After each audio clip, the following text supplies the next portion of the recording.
Welcome back to another UFC fight prediction video. In this video, I'll be predicting the prelim fights for UFC Fight Night on ESPN Plus, Till versus Masvidal, as I've already predicted the main card fights. So without further ado, let's get to our first fight on the card and our first prelim prediction. So in our first fight, we have in the featherweight division, Mike Grundy versus Narimani. So Mike Grundy, he has a bit of a wrestling background on the English scene. He wrestled in the Commonwealth Games, I think a little bit further or maybe just around that level. And when I look at that on his resume, it might sound nice and all, but really the English scene of wrestling really isn't the best at all. You really don't see English people medaling in the Olympics or on the world stage. It's really not that high level. And you see with a lot of English fighters, they don't really even know what wrestling is before they get into MMA. So it's like, before they watch MMA. So it's really, the scene is really not there. And the skill level really isn't like that there. I mean, really at that point yet. And you could equate what that level of wrestling in England is lower. Probably it'd be a compliment to say it's high school level wrestling with, as far as their national stage, it's kind of high school level, and even that's an insult. I mean, even that's a big compliment, because a lot of even high schoolers in America and other scenes like Dagestan and Iran and Russia and all these other big scenes for wrestling, even at like the high school level, a lot of those people their high schoolers are world level, are close to world level, whereas even though that they might compete in the world stage, the English scene really is not there yet. And that's basically what I'm saying. His wrestling ain't all that. Especially to get a bronze medal on that scene. He didn't get a gold medal at the Commonwealth Games. He got a bronze medal. So that really don't mean too much of anything. But that just shows he does got some wrestling background. He does got some skills, but it's not really much to write about. But as far as how I see these two people match up, Mike Grundy is all right. He looks pretty decent.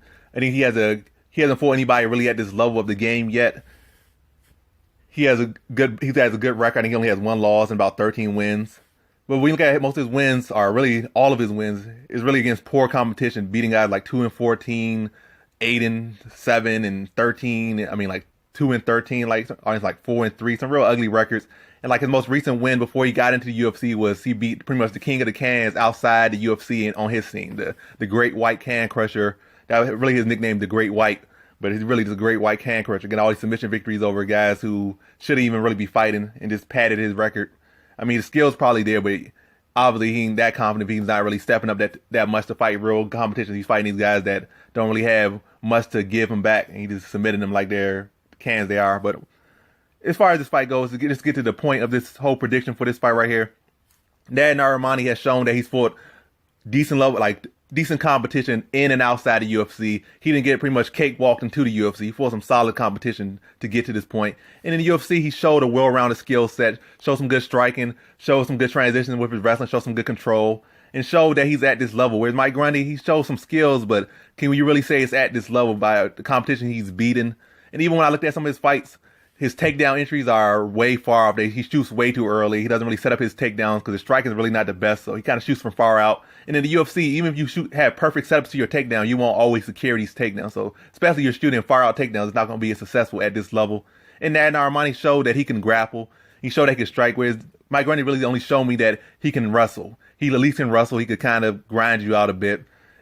He can't submit people at the level that his level, but he can submit people beneath his level. So in this fight, I think Narimani at least going to be at his level or above his level. So I don't really see him submitting him. He can try to go for wrestling. He might be a better wrestler, but I really don't see that. I think overall, just the overall skill set and the well-roundedness of Narimani, that he's shown that he can strike at this level and that he can grapple at this level and he can transition at this level. I think that's going to be too much for Mike Grundy in this fight. And I just think Narimani beats him on points, controlling the wrestling, controlling the strike. I'm not going to say he out-wrestling, but he at least control whether or not the fight's going to the ground or standing up. And that's going to win him the fight. He's going to control the fight like he's done in his previous two fights in the UFC. So in this fight, I got Narimani via decision. Now on to our next fight we have in the women's flyweight division, Molly McCann versus Priscilla Cachoeira. I don't know. I said Cachoeira, but whatever. Priscilla Cachoeira. I think that's her name right there. But how these two match up, I thought Priscilla might be a little bit better than what we saw against Valentina Shevchenko, because Valentina Shevchenko is just that good. But then looking at her previous fight before she fought Valentina, I was even less impressed, because in the Valentina fight, she at least showed that she's durable when she got heart. She's not going to quit. But you thought maybe her skills didn't show just because Valentina was just so good. But when you look at her fight prior to that fight, her most recent fight prior to that Valentina fight, or her fight right before the Valentina fight, I don't really see much in her skills. Her grappling looked poor, her takedown defense looked poor, her awareness in the ring looked poor, her footwork looked horrible. Her power is not really there. And she kind of fights like, like somebody in UFC too. Like you can't, like when you're fighting and striking, you're supposed to move your feet when you strike. I'm not saying when you're planning to draw strikes, but foot movement is part of putting yourself in position to land strikes. She like kind of stands in place in those strikes. Like she walks forward, she posts up like she on what's it called pop shot. Like she just posted up and then she throws strikes and her opponents be out of range. She just be hitting them and not landing the full power, and then she'd be squared. I don't know. I'm not even gonna go into this. Basically, I'm just saying her striking is pretty poor. And it's like her whole skill set is undeveloped. She's a tough girl, but her skill set's undeveloped. And Molly McCann, she's pretty much a can herself. She's a solid fighter, no disrespect to her, but you gotta admit where you're at right now, especially in that last fight. She just didn't look the best in that fight. Her grappling it wasn't even that her opponent's grappling looked good. Like her grappling looked bad. That's how that fight looked. But Molly McCann at least showed that she gets some striking. It might not be the prettiest, and she might get like the brawl and stuff, but she at least showed that she has some understanding of striking, and she does have some skill in striking to at least strike. She might feel that she's better than she is, but she's really not all that great. And her competition as well is not the best either, but she at least has some skills. She comes from a solid gym. I feel like she's going to be one of the come back from that bad loss and at least get a victory. I don't think she's going to stop Cachoeira because Cachoeira is just so tough. And Molly McCann really doesn't have that much power, like that knockout power. She probably hits hard, but don't have that knockout power. But I feel like she's going to be able to outbox her, outstrike her, and outwork her. Like the more kind of not even rusty, but like not all there, not all like panned out or whatever. Like her skills aren't rounded out or even really there yet for Cachoeira. She's still developing and very raw. I feel like the Molly McCann can beat her to a decision. Just being a more experienced fighter with coming from a good gym with all that knowledge, wealth of knowledge. And she presently is the more complete fighter. So in this fight, I got Molly McCann via decision. Now on to our next fight we have in the featherweight division, Danny Henry versus Dan Ige. I think his name's Ige. But it's not hard to really judge what's going to happen in this fight because you got two fighters who are primarily grapplers going against each other. I think Henry has the better resume as he's beat Dawadu, and that's about it. And he's kind of like the other guy, Tamor, which is not really a good win. Ige got some good wins, but I think the best win between them is the Dawadu win for Henry. But can you say that he just caught Dawadu and took advantage of it? Because the fight didn't really get much to play out in that fight. But I would say Henry has the better win. It seems like he's on a better momentum right now. With Ige lost in the UFC already. But I'm going to lean to Ige in this one. I just feel like Danny Henry, if you're going to have a fight of the night with Tamor, whose grappling is pretty poor, and as shown in all three of his losses in the UFC, and you had the hardest time with this guy, I'm going to say Danny Ige has shown more composed grappling throughout his fights in the UFC. He might have got beat up in like one of those fights. I'm getting the guy's name right now. Oh yeah, Julio Arce. Arce might have gave him a good whooping. But in all those other fights, he's shown composure and good grappling. And he's trained at a good gym with AKA, deal with a lot of good grapplers, and he's been rolling with Khabib. So that's going to help in this fight. So he's not going to be really any issue with Henry. Henry does have a bit of striking. I think Ige can strike with him. And I think Ige, rolling with the grapplers he's grappled with, I think he can find a way, a path to victory with his grappling, get some control, and win a gritty, close, ugly type of decision against Henry. So in this fight, I got Dan Ige via decision. Now on to our next fight we have in the middleweight division, Tom Breese versus Ian Heinisch. Yeah, I finally said his name right. I think I was saying it wrong the first time I said it, but the first time I said it when I predicted his debut fight. But in this fight, I feel like I don't feel like I see Heinisch he's not really phenomenal at striking. You want to say he's a striker. You want to say he has amazing grappling or wrestling. He's one of those fighters that I would say is a pace fighter. As I say many times, these pace fighters. They're not going to wow you with their striking. They're really not going to wow you with anything, but he's a unique variant of a pace fighter. He's got a durable chin. He's going to push that pace. He has a wild backstory to his life. Swam out. Well, I'm not going to say where he was swimming in some famous, what he said, the escaped Alcatraz and was swimming in the Atlantic Ocean or something. I don't know. Some amazing story. He got a bunch of stories, smuggling drugs and stuff. And it shows in his style. He's not afraid to do anything in the cage. He might not be the best fighter, best this, best that, or even the best fighter in the cage overall, but he's not afraid to do anything. That's really his best strength. He has the pace, he has the cardio, he's durable, he has heart, and he's not afraid to do things just because somebody else is supposed to be this and that. Like he was grappling with Cesar Fiera. Even though Fiera is supposed to be some amazing BJJ black belt and this and that, he was not afraid to go for submissions, go for guillotines, go for this, go for that. So he has that about him. But I'm just going to say quickly that I'm going with Tom Breese in the fight being 6'3", coming up from welterweight division. That speed and that technical abilities they have at the lower weight classes, along with the range. Even though he's coming up, he's still going to pretty much look like the bigger fighter in there, at least vertically. And he uses that range very well. When I see with Tom Breese, he doesn't have an issue with grappling. He doesn't really have an issue with just power or pace. His real issue with is maybe when somebody engages like another long person, or at least somebody who can engage him technically and striking, that could give him a problem. But just a pace fighter, I don't really see that causing too much problem. But then again, these pace fighters with this heart can always change anything. It might be on paper that this guy's supposed to beat you, but they will ignore that and find ways to win. But I'm still going to lean to Tom Breese. I think with his boxing in his range, it's going to be a bad night for Ian Heinisch. But Heinisch is probably still going to find a way to put himself in the fight. But I think Tom Breese boxing, using that range, that 1-2 on a guy trying to come in and be aggressive and make something happen, going to just walk him right into that straight, hit him with some jabs, use that range, use that foot movement, and just take advantage of his aggressiveness. And I see Tom Breese winning this fight via decision.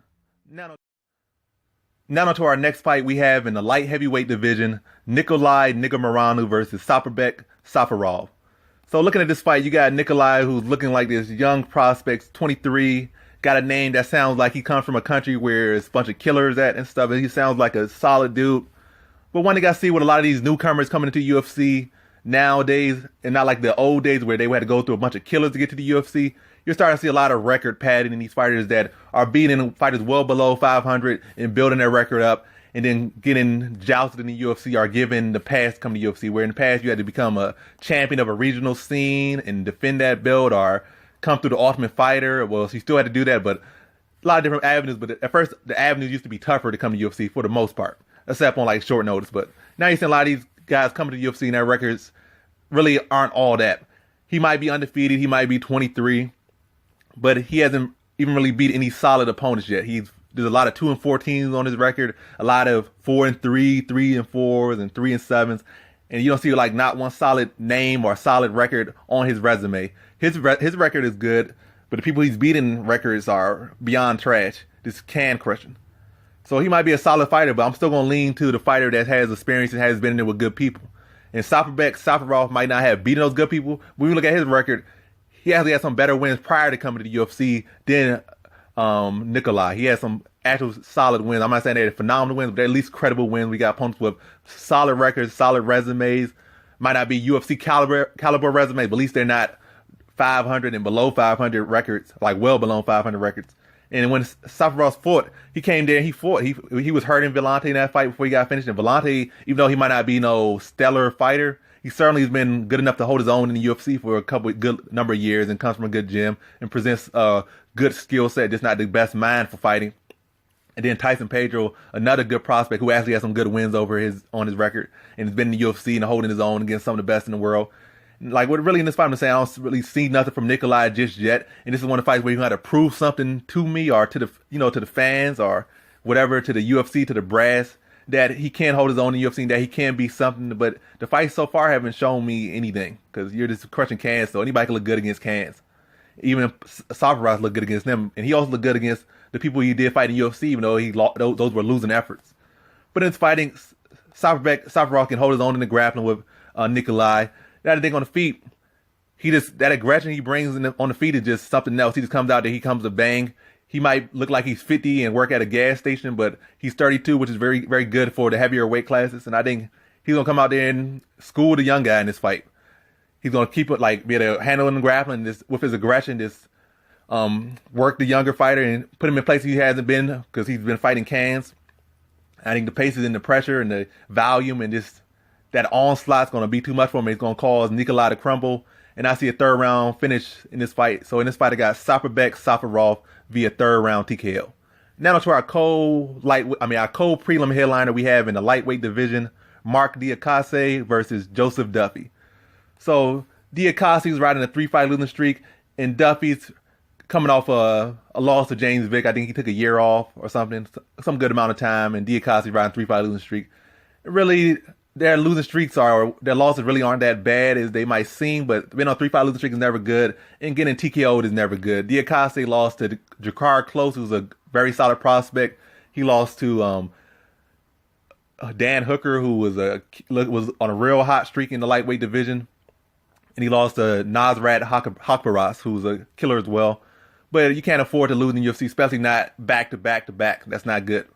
But in this fight, I'm going to lean to Joseph Duffy in this fight. I feel like Mark Diakiese, he's a solid fighter, but he's a exciting fighter, athletic, good build for the weight class. But I think he relies too much on athleticism and explosiveness and physical strength and physical attributes than the skills. He might have the skills, but he kind of gets away. He kind of forgets them. And also when he gets in tough back and forth fights, he just gets lost in these fights. And instead of staying with his technique or sticking to a game plan, he just gets aggressive, and that a lot of times cause him to lose fights or cause the fights to get away from him.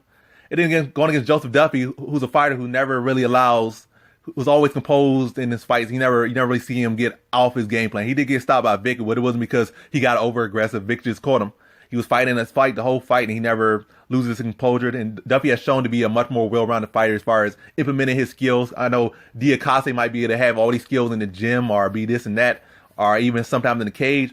But Duffy has shown more composure and ability to implement his game and blend his techniques much better than Diakiese, in my opinion. Also, like I said, the composure. Duffy's also a good striker. He has some solid boxing, probably some of the best boxing in the division by far. He's not dealing with a height disadvantage like he was against Vic. And he can implement the wrestling, and he can keep that pace for the whole fight. And he also can make mid-fight adjustment, where I really haven't seen with Diakiese. So in a fight that's pretty close and with a lot on the line, I'm gonna lean to the guy with more composure, who's shown him more ability to mix his skills. And like I said, composure, ability to mix his skills.